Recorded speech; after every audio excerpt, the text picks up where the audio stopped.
Good afternoon to all of you. So I know there are some severe cyclone is happening, and still some network issue and some problem was there. Okay, so those who have joined here, that is, I'm thankful that they are attending the classes. Okay, so let's much wait now. We will not waste much time, and we will move for the topic. In our last class, okay, sorry. आप लोग पहले अपना नाम chat box में लिख लीजिए, ठीक है ना। फिर मैं अपना क्यूआर कोड शेयर करूंगा जहाँ पे आप लोग को एलएमएस पे भी अपना अटेंडेंस मार्क करना होगा, ठीक है ना। तो हम लोग लास्ट क्लास में लूपिंग के बारे में बात कर रहे थे। हम लोग लास्ट क्लास में लूप्स के बारे में बात कर रहे थे। तो हम लोग को देखिए लूप्स क्या होता है। हम लोग बेसिक लूप्स के बारे में बात किए थे। लूप्स में हम लोग देखे थे 3 तरीके का लूप होता है, और हम लोग व्हाइल लूप के बारे में कुछ डिस्कशन किए थे। तो हम लोग वहीं से कंटिन्यू करते हैं। हम लोग लास्ट क्लास में कुछ व्हाइल लूप का एक एक्सप्रेशन देखे थे, ठीक है ना। अच्छा, पहले मैं कुछ चीज आप लोग से जानना चाहता हूँ। तो पहले मैं आप लोग को म्यूट का ऑप्शन हटा देता हूँ। तो पहले आप लोग मुझे ये चीज बताइए कि आप लोग का जो लैब सेशन हो रहा है, जो पुलस्त पांडे से ले रहे हैं आप लोग का, वो सेशन कैसे चल रहा है। जो लैब सेशन आप लोग का चल रहा है, वो लैब सेशन कैसे चल रहा है। लैब सेशन में जो हो रहा है वो आप लोग को समझ में आ रहा है, कुछ प्रॉब्लम से या कुछ है तो आप मुझे बता सकते हैं।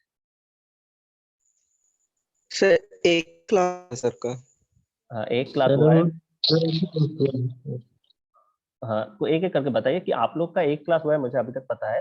तो उसमें आप लोग का जो भी हुआ है, तो आप लोग को समझ में आया है कि कैसे हो रहा है या क्या हो रहा है लैब। हाँ सर। Yes sir. ओके, तो हाँ सर। सैन ने शायद कुछ आप लोग को असाइनमेंट भी दिया है जो आप लोग को परफॉर्म करके सबमिट करना होगा। तो सबमिट कर दें सर। Okay fine. तो जो भी है लैब रिलेटेड पार्ट वो फिलोसफी सर देखेंगे। इन केस अगर आप लोग को कुछ हेल्प चाहिए और कि लैब रिलेटेड की कुछ प्रोग्राम्स या कुछ प्रॉब्लम्स आ रहा है, कुछ समझ में नहीं आ रहा है, तो आप लोग मुझे बता सकते हैं। तो मैं सर से बात करूंगा कि क्या किया जा सकता है, ठीक है ना। अगर कुछ प्रॉब्लम्स है, या तो सर अपनी तरफ से करवा रहे हैं, कोई इश्यू नहीं है, मैं अपनी तरफ से करवा रहा हूँ। मैं थियोरेटिकल पार्ट में भी आप लोग को लैब का कुछ सेशन दिखा देता हूँ, कैसे प्रोग्राम रन करता है, कैसे कोर्स एग्जीक्यूट हो रहा है, ठीक है ना। तो मैं अपनी तरफ से भी दिखाऊंगा, सर अपने एंड से जो भी करना है सर अपने एंड से करवाएंगे। Okay fine. तो चलिए हम लोग चलते हैं आगे, बात करते हैं कि हम लोग लूप्स के बारे में बात कर रहे थे। ओके, तो प्रोसेस हम लोग वाइल लूप देखे थे लास्ट क्लास में। तो वाइल लूप में हम लोग इस एक एग्जांपल को लेके बात कर रहे थे कि इस एग्जांपल पे हम लोग देखे थे कैसे काम किया। हम लोग इसको रन करके भी देखे थे वहां पे। तो ये सिंपल एग्जांपल था फॉर वाइल लूप का, कि हम लोग एक इंटीजर टाइप का वेरिएबल लिए थे, while num less than equal to 10। यहाँ पे कंडीशन है हमारा, और फिर हम लोग उसको प्रिंट कर रहे थे। तो यहाँ पे अगर हम लोग देखें तो ये जो प्रोग्राम था, ये क्या प्रोग्राम था कि यहाँ पे हम लोग देख रहे थे कि ये एक सीरीज 1 to 10 को प्रिंट करेगा। ये एक नंबर सीरीज 1 to 10 को प्रिंट करेगा। तो हम लोग यहाँ पे अगर कुछ भी कंडीशन डालते हैं, यहाँ पे हम लोग डाले थे int num equal to 1 while number less than equal to 10। इसलिए ये प्रिंट क्या कर रहा था, हमारे सीरीज को कौन से वैल्यू तक प्रिंट कर रहा था, 1 to 10 तक। यहाँ पे हम लोग कौन से सीरीज को वैल्यू को प्रिंट कर रहे थे, 1 to 10 तक। तो आप लोग मुझे बताइए यहाँ पे एक चीज, कि अगर मैं चाहता हूँ मुझे फ्रॉम 31 to 40, एक 31 to 40 अगर प्रिंट करना होता है, इस कंडीशन में, इस प्रोग्राम में मुझे कहाँ चेंज करना होगा। अगर मुझे 31 to 40 तक प्रिंट करना है, तो मुझे कहाँ पे चेंजेस करना होगा, मुझे आप लोग थोड़ा बताइए। वाइल लूप में चेंज करेंगे सर। तो क्या चेंजेस 10 की होगा जगह सर 31 से 40 प्रिंट करना है ना। हाँ, 31 से हम लोग 40 को प्रिंट करना चाहते हैं सर वहां पर हम लोग वाइल लूप में चेंज करेंगे। यहाँ पर एंड यहाँ 30 लिख के एंड उसके बाद नम ये लेस देन इक्वल टू 40 कर देंगे। तो आप नीरज हमको बता रहे हैं कि हम अगर वाइल नाम लेस देन 10 मींस ये जो कंडीशन है, यहाँ पे अगर हम लोग नाम लेस देन 40 लिखेंगे, तो हमारा जो मेरा जो प्रॉब्लम है, मेरा जो क्वेश्चन था, 31 से 40 तक प्रिंट हो जाएगा। नहीं सर, आप सिर्फ बोल रहे हैं 31 से 40 तक ही करना है, तो यानी कि ओनली 31 से 40। हाँ, तो सर वहां पर ये 30 पहले 30 लिखेंगे, फिर एम्परसेंड साइन देंगे दोनों। कहाँ पे 30 लिखेंगे? सर जहाँ 10 है। यहाँ पे, आप यहाँ पे बात कर रहे हैं ना। जी 31 लिखेंगे वहाँ पे 31 लिखेंगे। जी। और हेलो सर। एक मिनट मैं और एक उसके बाद जो एक करके सबका लूंगा आंसर। हाँ बताइए नीरज, आप बताइए, पहले आप कंटिन्यू कीजिए। वहाँ 31 लिखेंगे। फिर उसके बाद ampersand okay num okay num greater than equal to wait एक मिनट। ओके। तो नीरज तब तक आप सोचिए, मैं तब तक चलता हूँ प्रवीण के पास। प्रवीण पहली बार यहाँ पे हाथ उठाया है, तो प्रवीण आप बताइए। सर वहाँ इंट नम इक्वल्स टू 1 दिया, वहाँ पे 31 करेंगे और जहाँ पे 10 लिखा वहाँ 40 कर देंगे। Okay fine. सो मैं चाहता हूँ अजय के पास। अजय आपका क्या जवाब है? सर जो प्रवीण बोल रहा है सर वो सही बोल रहा है बिल्कुल। Okay fine. Okay Subhashini. Sir num की जगह 31 लिखेंगे एंड जहाँ 10 है वहाँ पे 40 लिख देंगे। Okay fine. Neetu Kumari from civil department. Sir वो हाँ 1 की जगह 31 और जहाँ 10 है वहाँ 40। Okay so most of you means ज्यादातर लोग आप लोग ये बता रहे हैं कि हम लोग अगर नम पे 31 करेंगे और वाइल नम लेस देन पे 40 कर देंगे तो मेरा जो सवाल था 31 से 40 ये काम हो जाएगा। तो सही है, कोई प्रॉब्लम नहीं। हाँ मनीष आप कुछ बताना चाहते हैं, बताइए। हाँ सर, जो इन लोग बोला वही सर। Okay fine. कॉमन के ओके तो ये मीन्स बेसिक हम लोग अगर सिंपल तरीके से सोचे तो ये हमारा बेसिक है कि नम, मेरा क्वेश्चन सिंपल था 31 से 40 तक प्रिंट करना है। तो बस दो चेंजेस, नम पे हम लोग 31 का वैल्यू इनिशियलाइज करेंगे और नम लेस देन पे हम लोग 40 का वैल्यू इनिशियलाइज करेंगे। तो ये दो चेंजेस करने से हमारा वैल्यू चेंज हो जाएगा, 31 से 40 तक हमारा रिजल्ट प्रिंट हो जाएगा।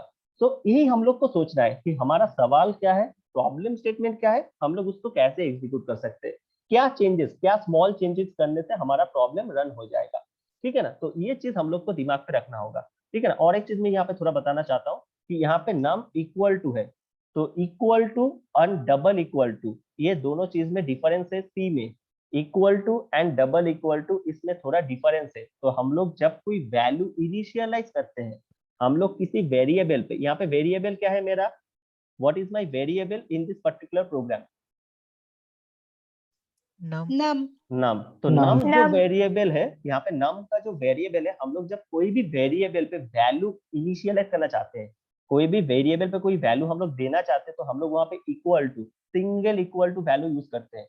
और जब हम लोग किसी कंपैरिजन पे जाते हैं, जब हम लोग कुछ कंपेयर करते हैं सी प्रोग्रामिंग या कुछ भी प्रोग्रामिंग लॉजिक के थ्रू, तो वहाँ पे डबल इक्वल टू होता है। तो equal to and double equal to ये डिफरेंस थोड़ा समझ लीजिएगा, क्योंकि इक्वल टू इनिशियलाइज करने के लिए यूज होता है, double equal to comparison purpose के लिए यूज होता है। तो ये हम लोग को दिमाग पे रखना होगा। ये छोटा छोटा चीज, ये जो स्मॉल चीज है, ये अगर हम लोग अभी से प्रैक्टिस कर लेते हैं, अभी से सीख जाएंगे, तो आगे जाके हम लोग कोई भी लॉजिक, कोई भी प्रोग्रामिंग लैंग्वेज पे काम करे, ये सिंगल, ये जो ऑपरेटर, ये जो लॉजिक होता है, ये सेम होता है, ये कहीं पे भी चेंजेस नहीं होता है। चेंजेस क्या होता है प्रोग्रामिंग लैंग्वेज पे? कीवर्ड्स, स्टाइल, फॉर्मेट, ये सब चेंज होता है। लेकिन बेसिक्स जो है ये सब होता है बेसिक। वेरिएबल पे वैल्यू कैसे इनिशियलाइज होगा, वेरिएबल पे कंपैरिजन कैसे होता है, वेरिएबल का लॉजिक कैसे रन होगा, for loop, while loop, looping condition, ये सारा का सारा चीज हर एक प्रोग्रामिंग लैंग्वेज पे सेम होता है। ठीक है ना? तो मेरा टारगेट ये है कि आप लोग को मैं बेसिक्स अच्छे से सिखा सकूं। बेसिक्स क्लियर है तो आप लोग कोई भी प्रोग्रामिंग लैंग्वेज पे काम कर सकते हैं। अगर बेसिक्स गलत हुआ तो आगे जाके हम लोग सही से कुछ काम नहीं कर पाएंगे। तो मेरा टारगेट अभी के लिए ये है कि मैं आप लोग को बेसिक्स अच्छे से सिखाऊं, इसलिए मैं हर एक चीज पे बहुत ज्यादा फोकस कर रहा हूँ यहाँ पे। तो हम लोग वाइल के बारे में तो देख चुके हैं, तो यहाँ पे वाइल का प्रोसेस कैसे क्या होगा ये हम लोग देख चुके हैं। आज के लिए हम लोग नया जो टॉपिक स्टार्ट करेंगे that is do while loop. तो वाइल लूप में क्या होता है, पहले कंडीशन चेक होगा, फिर जाके हमारा स्टेटमेंट जो है वो प्रिंट होगा या स्टेटमेंट एग्जीक्यूट होगा। लेकिन अगर हम लोग डू वाइल लूप में जाते हैं, अगर हम लोग डू वाइल लूप पे जाते हैं, तो डू वाइल लूप क्या होता है, similar to while loop, while loop की तरह ही काम करता है डू वाइल लूप। बट क्या होता है, डू वाइल लूप में पहले स्टेटमेंट वन टाइम एग्जीक्यूट होता है, फिर जाके कंडीशन चेक होता है। यहाँ पे अगर हम लोग सिंटैक्स देखें डू वाइल लूप का, हम लोग सिंटैक्स देख सकते हैं, do statement then the while expression. तो अगर हमारा सी में जो एग्जीक्यूशन होता है वो लाइन बाय लाइन होता है, लाइन 1, लाइन 2, हर एक लाइन सिक्वेंशियली एग्जीक्यूट होता है।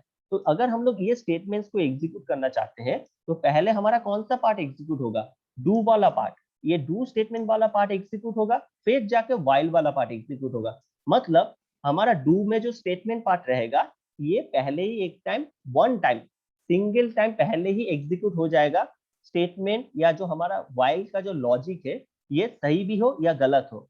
गलत हुआ फिर भी स्टेटमेंट एग्जीक्यूट हो रहा है, सही हुआ फिर भी स्टेटमेंट एग्जीक्यूट हो रहा है। मतलब स्टेटमेंट पहले ही वन टाइम एग्जीक्यूट हो रहा है, फिर जाके हमारा कंडीशन चेक हो रहा है कि ये सही है या गलत है। तो this is the difference between do while loop. तो पहले actually first of all do while loop execute हुआ था, मींस इन्वॉल्व हुआ था, फिर जाके व्हाइल लूप आया था, फिर जाके फॉर लूप आया था। तो for loop is the most advance loop, for loop is the most advance loop and most easiest loop also. तो हम लोग कहीं पे भी आगे जाके लॉजिक का इस्तेमाल करते हैं तो हम लोग फॉर लूप का यूज करते हैं। तो आगे जितना भी हम लोग प्रोग्रामिंग करेंगे तो वहां पे हम लोग देखेंगे कि हर एक जगह पे हम लोग फॉर लूप का एग्जीक्यूशन कर रहे हैं, क्योंकि आसानी है समझने में, एग्जीक्यूट करने में आसान होता है। तो लेकिन हम लोग को बेसिक्स पहले जानना है कि फॉर लूप से पहले क्या क्या था। पहले था व्हाइल, डू व्हाइल। तो डू व्हाइल का क्या काम है, डू व्हाइल में पहले हमारा एक स्टेटमेंट एग्जीक्यूट होगा, फिर जाके कंडीशन चेक होता है। तो इसलिए डू व्हाइल लूप को हम लोग बोलते हैं exit control loop. Do while loop को हम लोग बोलते हैं एग्जिट कंट्रोल लूप। तो डू व्हाइल लूप में क्या होता है, whether the condition is true or false, before that the body of the loop was executed। तो बॉडी और the statement of the loop पहले एग्जीक्यूट होता है, फिर जाके कंडीशन चेक होता है। whereas in while loop में पहले कंडीशन चेक होगा, फिर हमारा स्टेटमेंट एग्जीक्यूट होगा। मतलब while loop का कंडीशन अगर सही है फिर हमारा स्टेटमेंट पार्ट एग्जीक्यूट होता है। सो while loop में हम लोग देखते थे बॉडी एग्जीक्यूट तभी होगा जब हमारा while loop का कंडीशन सही होगा, पर जब हमारा while loop का कंडीशन सही होगा। लेकिन डू व्हाइल में कंडीशन पहले, बाद में स्टेटमेंट पहले एग्जीक्यूट हो रहा है। सो हियर हम लोग बता सकते हैं कि इसका डिसएडवांटेज क्या है। व्हाइल लूप से अगर हम लोग डू व्हाइल लूप का कंपैरिजन करें तो इसका डिसएडवांटेज क्या है, कोई मुझे बता सकता है कि क्या डिसएडवांटेज है यहाँ पे।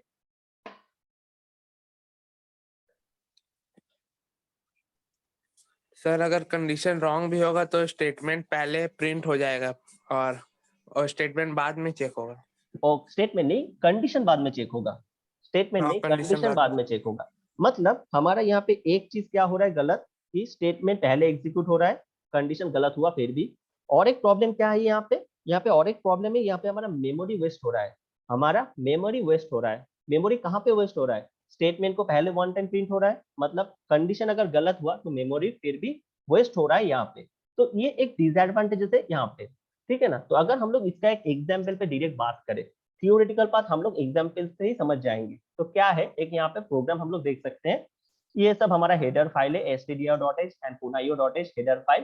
तो देखते हैं किसका, इसका हेडर फाइल का फुल फॉर्म किसको याद है, stdio.h का हेडर फाइल किसको याद है।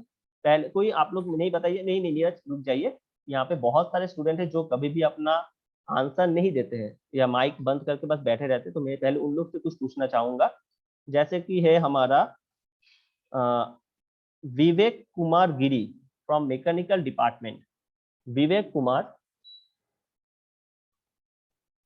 Yes sir. so what is the full form of stdio.h?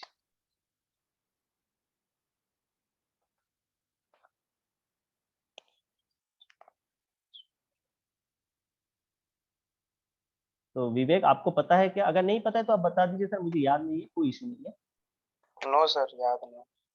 तो आप क्लास जब अटेंड करें तो आप क्या ठीक से नहीं सुन रहे थे, हम लोग ये पहले दिन से डिस्कस कर रहे हैं कि क्या इसका फुल फॉर्म है, क्या होता है इससे, ठीक है ना। तो आप थोड़ा अटेंटिव रहिए यहाँ पे, ओके। तो फिर मैं देखता हूँ किसको पता है। प्रखर गुप्ता फ्रॉम इसी डिपार्टमेंट, प्रखर गुप्ता फ्रॉम इसी डिपार्टमेंट।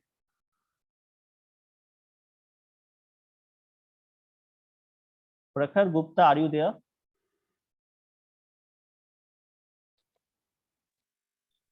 Hello sir. यस, तो आप बताइए stdio.h का फुल फॉर्म क्या है। Standard input output. Okay fine, okay चलिए ठीक है। तो हम लोग बात कर रहे थे डू व्हाइल लूप के बारे में। तो यहाँ पे हम लोग देख सकते हैं, यहाँ पे हम लोग एक एग्जांपल लिए हैं कि int num इक्वल टू 1। यहाँ पे हम लोग वेरिएबल को इनिशियलाइज किए हैं, जहाँ पे वेरिएबल है हमारा num, वैल्यू है 1। तो यहाँ पे एक इंटीजर टाइप का वेरिएबल लिए है, जहाँ पे num एक इंटीजर टाइप का वेरिएबल है, 1 हमारा वैल्यू उस पर इनिशियलाइज हुआ है। फिर हम लोग डू कंडीशन, डू का स्टेटमेंट यूज किया है। डू क्या स्टेटमेंट है, डू पे प्रिंट एफ परसेंट डी क्यों यूज किया गया है यहाँ पे? कोई बताइए परसेंट डी हम लोग क्यों यूज किए हैं? क्योंकि वैल्यू सर- इंटीजर में। वैल्यू इंटीजर में, तो इंटीजर टाइप का वैल्यू का फॉर्मेट स्पेसिफायर क्या होता है? परसेंट डी /n, इसका मतलब है न्यू लाइन 2 into num। तो हम लोग यहाँ पे सिंपल सा स्टेटमेंट यूज किए, जो num का वैल्यू होगा उस पर हम लोग 2 को मल्टीप्लाई करेंगे, उस हिसाब से वैल्यू हमारा प्रिंट होगा। तो num का वैल्यू क्या है? 1। num का वैल्यू क्या है? 1। तो 1 into 2 2। फिर अगर कुछ इंक्रीमेंट होता है तो first time 2 into 1 that is 2, हम लोग प्रिंट कर चुके हैं। फिर इंक्रीमेंटिंग ऑपरेशन हम लोग कुछ यहाँ पे लॉजिक यूज किए, that is num plus plus. फिर हमारा कंडीशन चेक हो रहा है यहाँ पे while। फिर हम लोग while पे कंडीशन चेक कर रहे हैं num less than equal to 10। तो पहले ही हमारा 2 वन टाइम प्रिंट हो चुका है, 2 हम लोग प्रिंट कर चुके हैं while num less than equal to 10। फिर हमारा स्टेटमेंट एग्जीक्यूट होगा। फिर अगर while num less than equal to 10, num का वैल्यू अभी क्या है? 1। num का वैल्यू अभी क्या है? 1। तो 1 less than equal to 10, 1 less than equal to 10, ये कंडीशन ट्रू है। कंडीशन ट्रू हुआ, फिर हमारा डू पार्ट फिर से एग्जीक्यूट होगा, प्रोसेस चलता जाएगा ऐसे ही। तो प्रोसेस यहाँ पे गलत कब होगा? while num less than equal to, यहाँ पे जो प्रोसेस है यहाँ पे ये प्रोसेस फॉल्स कब होगा? कब हमारा while लूप एग्जीक्यूट करना बंद हो जाएगा? कोई मुझे बता सकता है कब हमारा while का प्रोसेस मींस num के किस वैल्यू पे? num का वैल्यू क्या होगा तो हमारा while लूप का कंडीशन फॉल्स होगा? Sir 10। Sir 11। Okay, one is sir saying 10, sorry 11। Sir 11 होगा sir. Yes sir 11। Sir 11। Okay fine. 11 है। जो लोग 10 बोल रहे हैं वहां पे कंडीशन फॉल्स नहीं होगा, क्योंकि देखिए num less than equal to 10, this is द कंडीशन। तो 10 equals to 10, so this is the true condition. 10 equals to 10, this is the true condition. तो यहाँ पे हम लोग कंडीशन फॉल्स नहीं होगा। नाम का वैल्यू जब 11 होगा फिर हमारा कंडीशन यहाँ पे फॉल्स हो जाएगा, तब जाके हमारा while लूप का एग्जीक्यूशन स्टॉप होगा, तब जाके हमारा while लूप का कंडीशन स्टॉप हो जाएगा। तो अगर हम लोग इसको बोले कि ये जो प्रॉब्लम लिखा है ये सिंपल सा मल्टीप्लिकेशन टेबल है of two number of the digit 2, तो 2 का एक मल्टीप्लिकेशन टेबल के लिए हम लोग एक डू वाइल लूप का कंडीशन यूज किए हैं, डू वाइल लूप का स्टेटमेंट यूज किए हैं। तो डू पहले ही हम लोग देख रहे हैं कि यहाँ पे प्रिंट हो रहा है। तो अगर हम लोग डू वाइल लूप, इसी डू वाइल लूप को हम लोग किसी और तरीके से सोचे, मान लीजिए अगर यहाँ पे num less than equals to 0, sorry हाँ, num less than equals to 0, 2 less than equal to 0। अगर यहाँ पे num less than equal to 0 condition हम लोग चेंज कर देते हैं, ठीक है ना? नाम लेस देन इक्वल्स टू 0, तो नाम का वैल्यू क्या था हमारा? 1। Num less than equal to 0, so 1 less than equals to 0, क्या ये कंडीशन सही है? 1 लेस देन इक्वल्स टू 0, क्या ये कंडीशन सही है? No sir. No sir. तो 1 less No, than sir. Equal to 0 ये कंडीशन हमारा सही नहीं है। मतलब जब हमारा while कंडीशन रन होगा नाम लेस देन इक्वल टू 0 पे, कंडीशन फॉल्स है, लेकिन हमारा 2 और जो नाम है यहाँ पे या जो भी स्टेटमेंट है 2 into 1 ये प्रिंट हो चुका है, 2 वन टाइम प्रिंट हो चुका है, whereas the condition is false, whereas the condition is false। तो यहाँ पे हम लोग बोल सकते हैं these are the disadvantages of do while loop, जहाँ पे हमारा स्टेट एग्जीक्यूट लॉजिक एग्जीक्यूट बाद में हो रहा है, स्टेटमेंट पहले एग्जीक्यूट हो रहा है। तो हम लोग को सोचना होगा कहाँ पे, किस लॉजिक के लिए, कौन से प्रॉब्लम के लिए हम लोग डू वाइल लूप का स्टेटमेंट यूज कर सकते हैं। जहाँ पे हम लोग का डू वाइल लूप का स्टेटमेंट सही से यूज कर सकते हैं, हम लोग वहीं पे डू वाइल लूप का एग्जीक्यूट कर सकते हैं। लेकिन फिलहाल फॉर लूप आने के बाद डू वाइल लूप का यूजेस कहीं नहीं होता है, तो इसलिए हम लोग डू वाइल लूप पे ज्यादा डिस्कशन नहीं करेंगे, डू वाइल लूप को ज्यादा प्रायोरिटी नहीं करेंगे। हम लोग चलेंगे फॉर लूप के, हम लोग चलेंगे मेन जो पार्ट है फॉर लूप में। For loop is the important topic of discussion, जहां पे हमारा मेन पर्पस और मेन वर्क होता है। हम लोग कोई भी लॉजिकल या लूपिंग स्टेटमेंट पे काम करेंगे तो हम लोग फॉर लूप को ज्यादा फोकस करते हैं, फॉर लूप पे ज्यादा प्रायोरिटी करते हैं। तो फॉर लूप क्या होता है? पूरा सीक्वेंस वे पे फॉर लूप को डिजाइन किया गया है, एक सीक्वेंस वे पे फॉर लूप को डिजाइन किया गया है। कैसे? देखिए ये हमारा स्टेटमेंट है फॉर लूप में, फॉर लूप का स्टेटमेंट और syntax, not statement, I am wrong, it is syntax. For loop का सिंटैक्स क्या होता है? For, this is the loop for initial value. Initial value means यहाँ पे हमारा वैल्यू इनिशियलाइज हो रहा है, int i equal to 1, i equal to 2, जो भी हम लोग यहाँ पे एक वैल्यू इनिशियलाइज करेंगे। कंडीशन, फिर होगा कंडीशन चेकिंग, फिर इंक्रीमेंट और डिक्रीमेंटिंग ऑपरेशन, फिर the statement.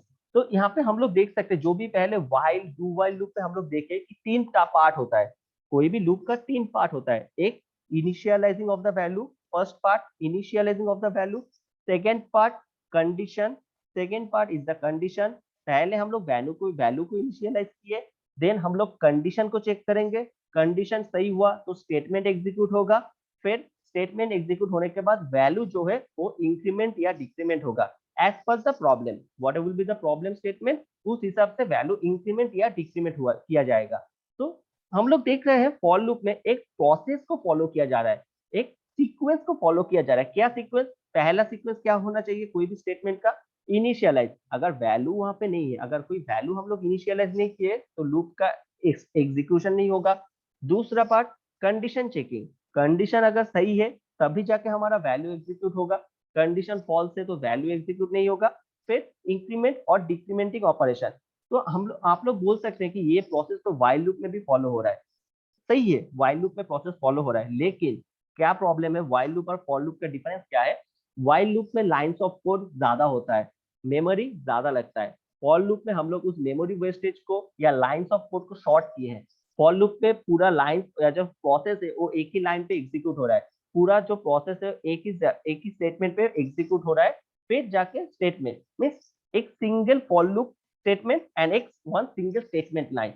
Whereas in while loop हम लोग अगर इसको ब्रेक करेंगे while loop में तो क्या होगा? पहले एक इनिशियलाइज वैल्यू का स्टेटमेंट आएगा, फिर जाके एक कंडीशनल वैल्यू का स्टेटमेंट आएगा, फिर जाके एक इंक्रीमेंटिंग डिक्रीमेंटिंग लाइन आएगा, फिर जाके हमारा स्टेटमेंट आएगा। तो whereas we can see this for loop can be summarized in one single line, हम लोग for loop को एक सिंगल लाइन पे समराइज कर सकते हैं। whereas यही for loop को अगर ब्रेक करेंगे while loop में तो हम लोग इसके लिए 3 से 4 लाइन लिखेंगे। तो while loop का जो 3 और 4 लाइन होगा वो हम लोग फॉर पे एक ही लाइन पे एग्जीक्यूट कर सकते हैं। तो हम लोग का टारगेट होता है कितना कम ऑफ लाइन ऑफ कोड कितना कम हो, मेमोरी एग्जीक्यूशन कितना कम हो।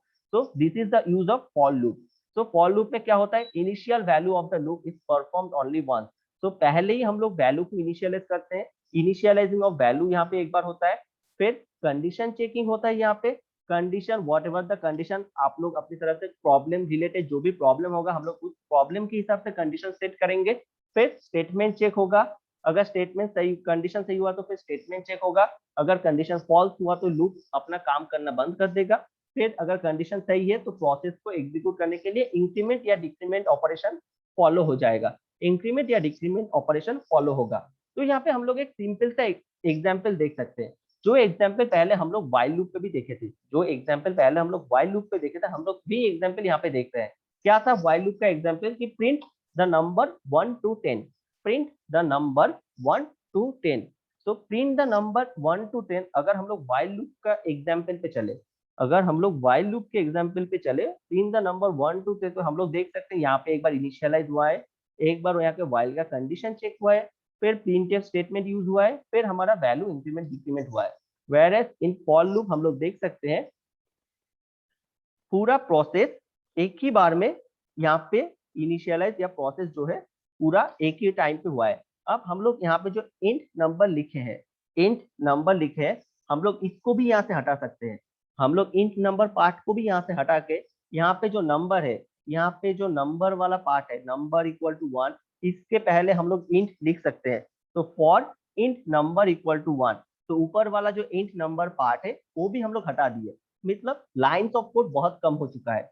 तो लाइंस ऑफ कोड हम लोग यहाँ पे घटा दिए हैं, तो इंट नंबर को भी यहाँ पे हटा दिए, नंबर के पहले हम लोग इंट यूज कर लिए, तो हमारा जो ऊपर वाला इंट नंबर का जो पार्ट है वो वहीं पे एग्जीक्यूट हो जाएगा।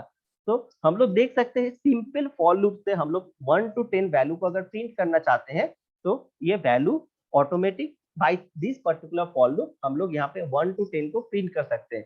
तो for number equal to 1, this is our initialization part, number equal to 1, this is our initialization part, number less than equal to 10, this is our logical part और conditional part.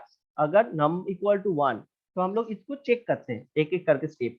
Number equal to 1, तो अभी number पे क्या value है हमारा 1, next part पे क्या होगा 1 less than equal to 10, 1 less than, यहाँ पे नंबर का वैल्यू है 1, तो 1 लेस देन इक्वल टू 10 ये कंडीशन सही है, 1 लेस देन इक्वल टू 10 ये कंडीशन सही है, फिर हमारा जाएगा 1 प्लस प्लस, तो अगर कंडीशन सही है मतलब हमारा स्टेटमेंट एग्जीक्यूट होगा, फिर हमारा इंक्रीमेंट और डिक्रीमेंट ऑपरेशन भी वर्क करेगा।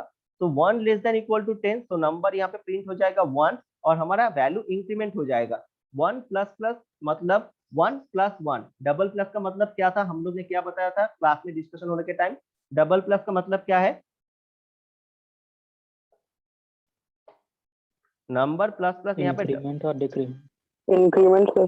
Increment by which value, increment by which value, 1 by 1. Increment by 1। तो नंबर प्लस प्लस, तो नंबर पे वैल्यू कौन सा होल्ड हो रहा था अभी 1, नंबर पे वैल्यू है हमारा 1, तो अभी नंबर इंक्रीमेंट होके क्या हो रहा है 1 प्लस प्लस इक्वल टू 2, तो 1 plus plus means 1 plus 1 equal to 2।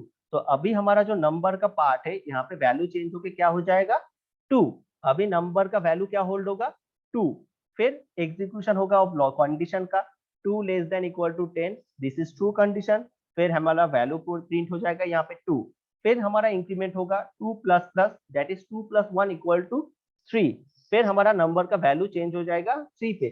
तो this is the process following, process पहले इनिशियलाइजेशन ऑफ वेरिएबल, फिर द कंडीशन चेकिंग, फिर the statement printing, then the increment और डिक्रीमेंट ऑपरेशन परफॉर्म। तो हम लोग बोल सकते हैं कि फॉर लूप बहुत इजी है यूज करने में, फॉर लूप में हमारा लाइंस ऑफ कोड बहुत कम होता है, हमारा सीक्वेंस ऑफ प्रोसेस जो फ्लो सीक्वेंस होता है वो फॉलो हो रहा है।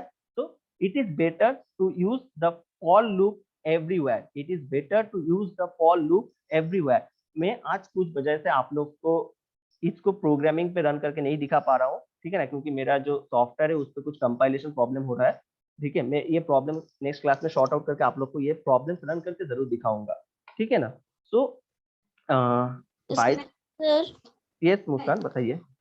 सर यहाँ जो रिटर्न 0 है, अगर वो नहीं रहता हम्म, तो एग्जीक्यूट हो जाता ना। रिटर्न 0 हम लोग यूज कर रहे हैं क्योंकि इंट मेन की वजह से, ये इंट मेन हम लोग जो integer type main function use कर रहे हैं ना, इसके लिए हम लोग ये रिटर्न Yes. 0 का स्टेटमेंट का यूज कर रहे हैं। अगर हम लोग ये इंट को हटा देते हैं यहाँ से, अगर हम लोग ये इंट वाला पार्ट को हटा देते हैं, सिर्फ वॉइड लिखते हैं या फिर मेन फंक्शन लिखते हैं, सॉफ्टवेयर के ऊपर डिपेंड करता है। अगर आप टर्बो से यूज कर रहे हैं तो वॉइड मेन लिखिए, तो आपको रिटर्न 0 का लिखने का कोई जरूरत नहीं है, तो रिटर्न 0 स्टेटमेंट लिखने की कोई जरूरत नहीं है यहाँ पे। या Dev C plus plus use करें तो आप सिर्फ मेन फंक्शन लिखिए, इंट को हटा दीजिए, तो भी आपको रिटर्न 0 स्टेटमेंट का एग्जीक्यूशन नहीं है, रिटर्न 0 का स्टेटमेंट आपको जरूरत नहीं पड़ेगा, ठीक है ना। सो this is why we are using the return 0, because we are using the integer type main function. So while we are using the integer type main function, हम लोग जब integer type main function use करते हैं तो एक value return होना चाहिए। तो integer means a number of variable, so integer means a number, so that's why a number needs to be returned, कोई वैल्यू जरूर रिटर्न होना चाहिए। तो यहाँ पे हम लोग मेंशन कर रहे हैं रिटर्न 0। तो अगर प्रोसेस हमारा सही से एग्जीक्यूट हो रहा है तो हमारा रिटर्न कितना होगा 0, प्रोसेस सही होने से हमारा रिटर्न होगा 0। हाँ पंकज बताइए। सर तो जब सर्वो सर रन करेंगे तो वहाँ नीचे में गेट सी लिखना पड़ेगा ना सर। सॉरी आपका आवाज कट रहा है, एक बार फिर से बोलिए पंकज। सर अगर टर्बो C++ से अगर रन करेंगे तो आपको गेट रिटर्न सी में एच हटा के यूज वहाँ करना होगा, गेट सी एच यूज करना होगा, क्योंकि Turbo C is the first old version. तो वहाँ पे हम लोग वैल्यू को अगर डिस्प्ले करना चाहते हैं तो वैल्यू डिस्प्ले होने के लिए डिस्प्ले पे होल्ड करना होता है। तो गेट सी एच का काम होता है कि जो वैल्यू या जो रिजल्ट है वो हम लोग डिस्प्ले पे होल्ड करें, तो उसलिए हम लोग गेट सी एच यूज करते हैं। वेरएस जब हम लोग ये डेफ सी प्लस प्लस या कोड ब्लॉक ऐसा कुछ एडवांस सॉफ्टवेयर यूज करेंगे तो वहाँ पे ये चीज को डिसिमिनेट किया गया है, तो वहाँ पे कुछ प्रॉब्लम नहीं होगा। तो हम लोग बिना गेट से यूज करके भी ये काम कर सकते हैं। तो जो प्रॉब्लम है इसमें बताइए। कैन्यू डॉट एच नहीं लिखा सर। यहाँ कॉनियो डॉट यहाँ पे जरूरत नहीं है, कॉनियो का मतलब है कांस्टेंट इनपुट आउटपुट। तो यहाँ पे हम लोग बस स्टैंडर्ड, हम लोग यहाँ पे कॉनियो वाला ऐसा कुछ काम ही नहीं कर रहे हैं, इसलिए ना स्टैंडर्ड इनपुट आउट से प्रिंटफ का काम है, बस सिंपल प्रिंटफ कैनफ ये सब यूज कर रहे हैं। तो हम लोग stdio डॉट एच का यूज कर रहे हैं, कॉनियो डॉट एच का हम लोग यहाँ पे जरूरत नहीं है, इसलिए हम लोग यहाँ पे यूज नहीं किए हैं। अगर जरूरत पड़ता तो कॉनियो डॉट एच हम लोग यूज करते हैं। तो हाँ रानू बताइए। Sir, can we use number +1 instead of number ++? Yes, you can. That is also giving the same result. Okay, sir. Pankaj बताइए, आपका अभी भी कुछ क्वेश्चन है? सर अगर VS कोड से रन करेंगे तो उसमें हाँ सॉरी पंकज, फिर से बताइए। तो VS कोड से रन करना है तो उसको कैसे, मतलब उसमें क्या चेंज आएगा स्टेटमेंट में? आपका सवाल मुझे सही से समझ में नहीं आ रहा है पंकज। तो VS कोड से अगर रन करना है तो मिस आप कोई सॉफ्टवेयर का बात कर रहे हैं ना? हाँ सर, ये प्लेटफॉर्म था जिससे रन होता है VS कोड। VS कोड, तो मुझे थोड़ा उसके लिए देखना होगा क्योंकि मैं ये सॉफ्टवेयर कभी भी यूज नहीं किया हूँ। तो सॉफ्टवेयर आप मुझे उसका नाम एक बार मुझे भेजिए, ठीक है ना? तो मैं उस सॉफ्टवेयर को पहले चेक करूंगा, फिर मैं बता सकता हूँ उस पर क्या चेंजेस आना चाहिए, ठीक है ना? क्योंकि मैं यूजुअली C++ या टर्बो सी पे पढ़ाता हूँ स्टूडेंट्स को, जो कि आसान है समझने में। तो आप जो सॉफ्टवेयर बता रहे हैं मुझे आप उसका नाम एक बार व्हाट्सअप कर दीजिएगा, मैं थोड़ा चेक करके फिर मैं आपको बता सकता हूँ, क्योंकि बिना जाने हुए मैं कुछ बताने का नहीं बताना चाहता हूँ, ठीक है ना? ठीक है। ओके ओके, सो हम लोग बात कर रहे थे, यहाँ पे हम लोग देखिए, यहाँ पे हम लोग कुछ नंबरिंग की है 1 2 3। क्या 1 2 3 यहाँ पे जो था, हम लोग 1 पे क्या कर रहे हैं, वैल्यू को इनिशियलाइज कर रहे हैं। तो जो मैं बताया, हम लोग ये जो 1 वाला पार्ट है इंट नंबर, इसको हम लोग सीधा फॉर लूप के अंदर भी डाल सकते हैं, सीधा फॉर लूप के अंदर भी डाल सकते हैं। तो एग्जीक्यूशन सेम ही होगा, एग्जीक्यूशन पे कुछ चेंजेस नहीं आएगा, बल्कि नंबर ऑफ लाइन घट जाएगा। तो सेकेंड पार्ट क्या है, द लूपिंग स्टेटमेंट।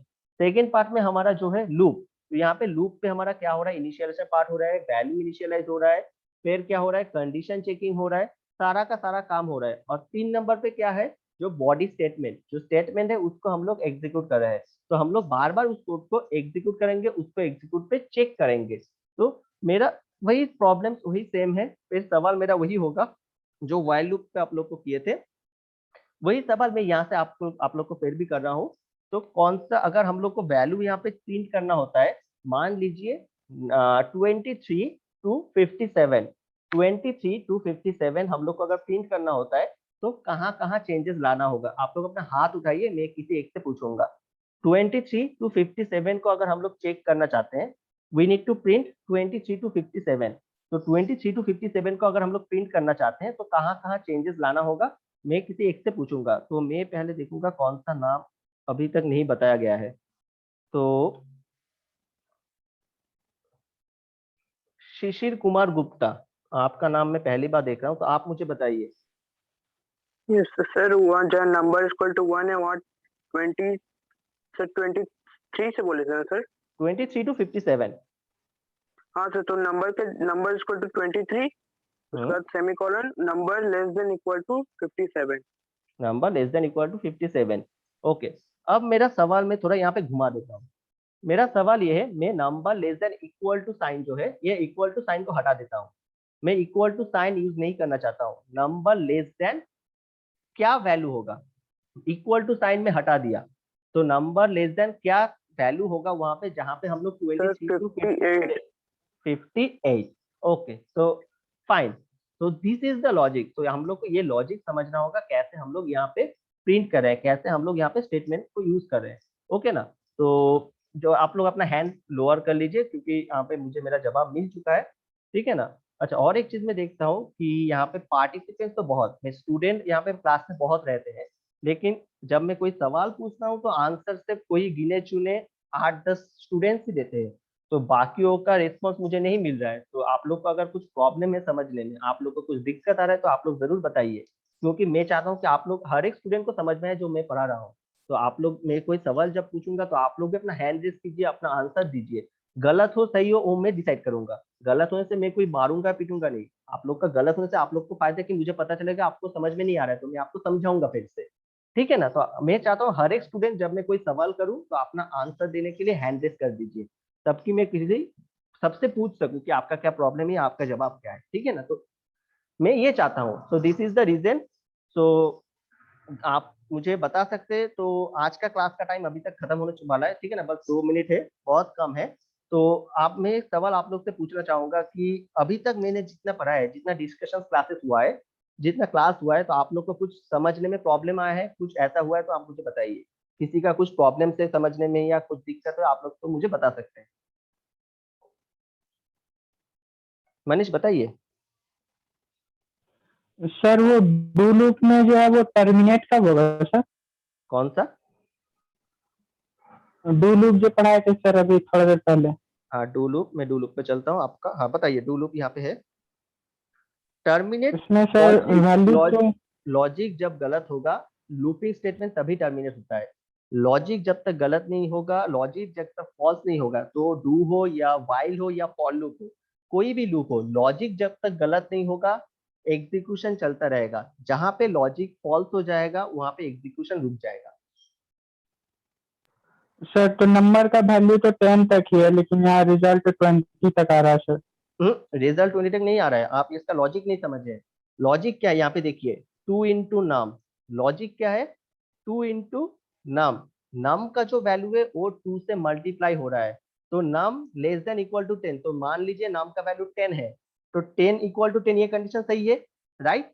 तो 10 का वैल्यू 2 से मल्टीप्लाई हो रहा है, उसका रिजल्ट यहाँ पे 20 शो हो रहा है। नॉट इक्वल टू कि नाम का वैल्यू 10 से ज्यादा है वो शो हो रहा है। तो आपको लॉजिक समझना होगा कि लॉजिक क्या वर्क हो रहा है वहां पे, समझे ना। Yes sir. तो आपको लॉजिक चेक करना होगा, नाम के लिए वैल्यू चेंज नहीं हो रहा है, नाम पे हम लोग क्या एग्जीक्यूशन कर रहे हैं, 2 इंटू मल्टीप्लाई कर रहे हैं, तो इसलिए वैल्यू यहाँ पे 20 तक शो हो रहा है, ठीक है ना। तो यहाँ पे टाइम खत्म हो चुका है, तो ये लिंक अभी भी डिस्कनेक्ट हो जाएगा। तो मैं आप लोग के ग्रुप पे क्यूआर कोड शेयर करूंगा, जहाँ पे आप लोग अपना अटेंडेंस डाल दीजिएगा स्कैन करके, ठीक है ना।